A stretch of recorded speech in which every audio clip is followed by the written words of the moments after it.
Most people don't realize how little flexibility their IRA has and how much return they give up because of it. Today, we break down a simple options approach that lowers capital requirements and boosts return on capital, even in tighter IRA rules. If you trade in an IRA, you'll want to see this. I want to start an IRA or, one of the various flavors of IRAs, but what do I do in it beyond buying an index fund? Okay. Like everybody else does. So that's one of the things that I want to talk about today is the foundational strategy for IRAs. And I think you guys know what this is because we've been talking about this stuff for 20 years. Mm-hmm. But I think it's important to outline why what we're going to talk about is the foundational strategy. All right? So let's hit the next slide. Let's get this thing going. So I did a little bit of research, and I just wanted to like ChatGPT or Grok, I can't remember. And I asked what percentage, how much money is held in retirement accounts? And I saw fairly consistently through some different sources that about 34% of assets are held in retirement accounts. That's going to be IRAs, individual retirement accounts, that's going to be 401ks, that's going to be other retirement products. I think versus, and that number seems a little low, given that I think a lot of people put their savings in 401k, the automatic contributions, things like that. I don't know what do you guys think? Bat, you've been around the block for a while. Do you think 34% sounds high or low? I think it sounds low, to be honest with you. I mean, I think a lot of times when you first, I don't think a lot of people fund them.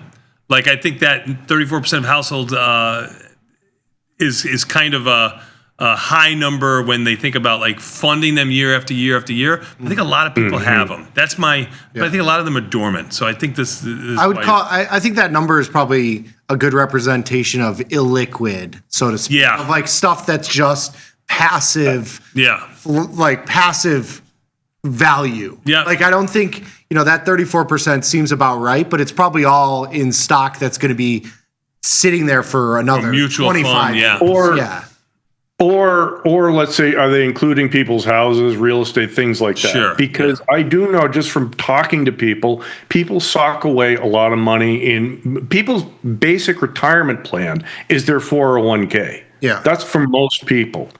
But here's what's really bugging me is this next statistic, and this is an educated guess by people because nobody really knows, but only about 2% of those people have individual self-directed IRAs.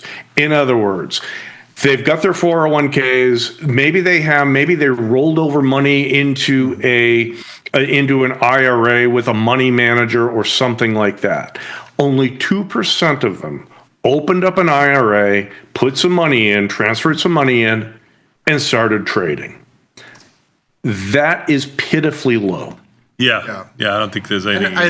That's systematic too. It's really hard. Like in a 401k, you don't have that many options, and even in an IRA account, if it's not at like a retail focused broker, if you're sitting at somewhere else that's not like a Tasty, it's very hard from restrictions to technology to really get involved in anything. It's and again, I think it goes to the first point of like a lot of it is just parked wealth. It's not like liquid wealth that people are trying to it's just kind of sit there and let it do its thing. Well, and I don't want to derail this discussion, but what you're running into there, Nick, is just it's a whole industry that makes money off of you not doing anything. Yes. Right? Okay. So here, just stick it in my mutual fund. And I'm only charging you 50 basis points over whatever. It doesn't seem like much. But when you collect billions of dollars in assets and it just sits there, that's how these places make money. So they have a personal interest in you not sending your money out and trading it yourself. But that's a different discussion. Let's go to the next slide. So the positive in creating an IRA is it's whether it's traditional or Roth. Traditional is pre-tax contribution, Roth is post-tax contribution. I don't want to get into the whole tax thing. That's not my expertise. But basically, the money grows tax-free or tax-deferred on your trading, on your investments. The negative, and this is what we're going to talk mainly about today, the negative is capital requirements for stock and naked options can be much, much higher in an IRA account because you can't borrow money in an IRA. In other words, you can't go debit cash. And you can't, all naked short options like short puts have to be cash secured. So that's like, it's like a cash account in that sense. There's no margin. You don't get any benefit from the margining rules. That's just the way it is. Those are laws, okay? And they just don't let you play like that. So that's a huge negative when it comes to sort of modest size IRA accounts. If I have $5,000 in an IRA and I want to trade Spider and I want to sell a put in SPY, I can't afford to do that, right? I can't afford to be, and guys, with the market at all-time highs, the prices of individual stocks are just so high. You guys were talking about Netflix earlier. Can a small account just trade a naked put in Netflix? No, it's too bloody expensive, even after a split. Yeah. You can't do it. So let's go to the next slide. So the solution is verticals. Okay, and we're going to talk about just short put spreads here today. Not talking about bearish. I'm talking about just if you want to get long in an IRA. For example, long SPY shares and short SPY puts carry significantly heavier capital requirements than an IRA compared to a margin account. Verticals typically, not always, but typically have the same capital requirement in an IRA as they do in a margin account, which are significantly lower. Remember, because a naked short put is an undefined risk trade. Long stock is undefined risk. Short put spread, defined risk. Long stock is defined risk, but it can go to zero. It goes to it's zero. the full boat. Yeah, it's Okay. the full Yes. margin. Okay, defined risk. Do you want to lose $670 on one long share of SPY?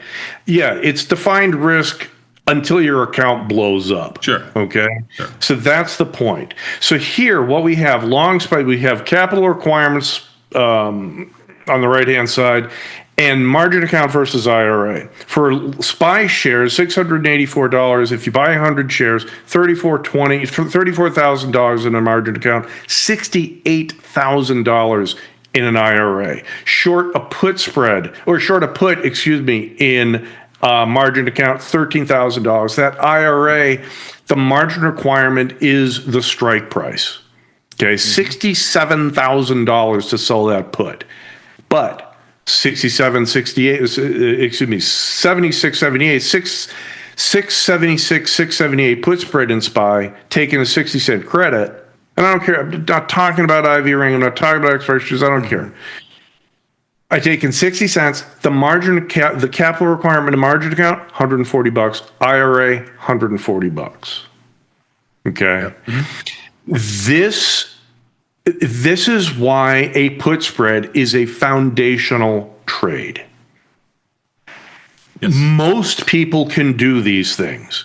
Most people, if they put $2,000, $5,000 in a self-directed IRA, maybe they've got a big 401k somewhere. Maybe they've got a giant managed fund somewhere, and they want to try it a little bit. So they do a partial transfer into a self-directed IRA. This is how you start out. You don't have to suck up all your capital in a one naked short put.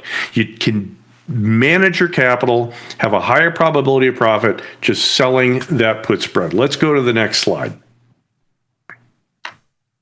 So here's where we get into the actual returns on what you're doing and why verticals are attractive, more attractive potentially than a naked short option. Comparing short puts to short put verticals, the probabilities are similar, but potential return on verticals is much higher because of the lower buying power requirements. So I sell that 678 put, I take an 860 credit. That's awesome. The probability of profit's about 68%. In other words, the 68% probability that it's going to expire worthless.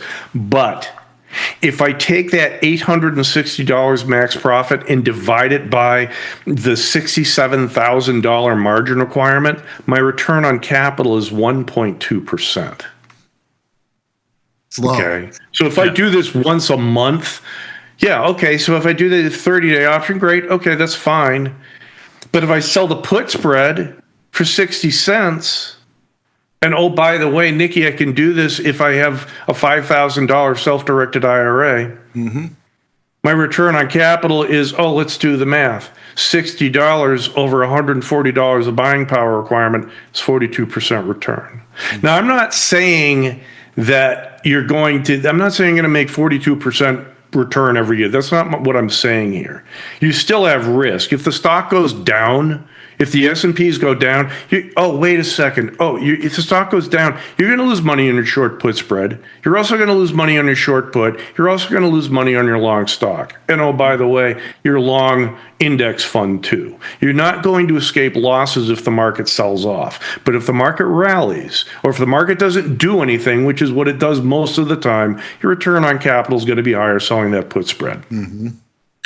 Yeah, I mean, this is one of the things that I tell beginner traders is that starting with a put spread is the easiest, most basic way to get an intro to options. And it's easy to understand, and it's easy for people to lean long. Like a lot of people get caught up in being short delta and scared of the upside.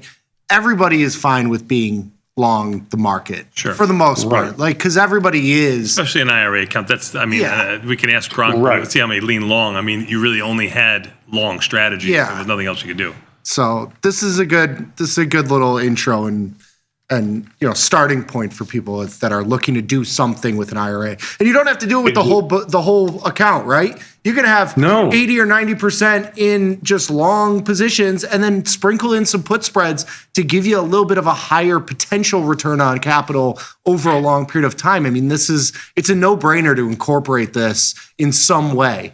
Let's see that in the next slide. Yeah. So okay, Nikki, you want to trade Nvidia? You want to trade Apple? You want to trade Bank America? Am I looking at any IV ranks here? No. Am I looking at anything other than just pick a liquid stock? You're bullish on Nvidia. I'm going to sell the naked put. Oh, wait a second. The probability of profit between a naked short put in Nvidia and the short put spread, 78% to 75%. That is a meaningless difference. Okay, that 3% probability profit, that's not how you make money. That's not a difference, okay? If we're talking about 30% versus 78%, that's a difference. But 75 to 78, those are basically the same. But the capital requirement, $17,000 to sell a single short 170 put in Nvidia, I can't do that, but I can sell a 65-70 put in Nvidia, takes $405. Return on capital, again, max profit divided by capital requirement, 1.8% on your short put, 23% in the put spread. Do the same thing in Apple, 1.1% return on capital, 28% on the short put spread. Bank America at $54. Okay, we're talking about, high stock prices. Well, Bank America's $54. Maybe I can sell a short put in there. Well, the 52 put, I still need $5,200 to sell that naked short put, but I can sell a 2-point put spread, $170, get a 17% return on capital. Now, here's the caveat, and you guys talk about this a lot, is you're going to have to hold these short put spreads a little bit longer to get your profit. Okay, short put spreads and spreads in general generate profits more slowly than a naked short option does. So the argument against this is Nick will say, well, TP, if I sell that 52 put or 270 put in Apple or the 170 put in Nvidia, I don't have to hold it as long. I can take it off for a profit faster. Yeah, that is true. You're absolutely right about that. But you're still using a boatload of capital to make that smaller, faster profit. And Tony, it goes slower. It goes slower against you too. I mean, that's exactly right. So I mean, you might not benefit as quickly on the way up, but you don't lose as quickly on the way down, which gives you time to do something about that too. So That is exactly right. And that's why I keep going back to this. And what Nick said earlier, this is a foundational strategy. Let's go to the last slide.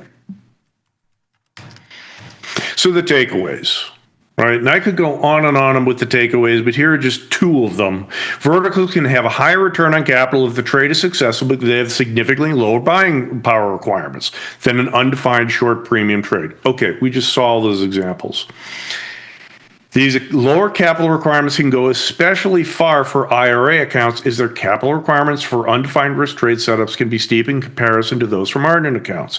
What this allows you to do is with, let's say, a $5,000 self-directed IRA, I can put on 10 of these verticals. I can build a little portfolio of short put spreads. What does that do? It teaches me how to trade these things. Mm-hmm. I'm becoming a better trader. Not necessarily profitable. I don't know. If the market sells off, you're going to get killed on them. Okay, I get that. But you're getting better at learning how to spot these things, how to pick the verticals, how to look at these probability numbers and your time decay numbers, how to look at IV rank. And then, Nick, to your point is, what is an iron condor?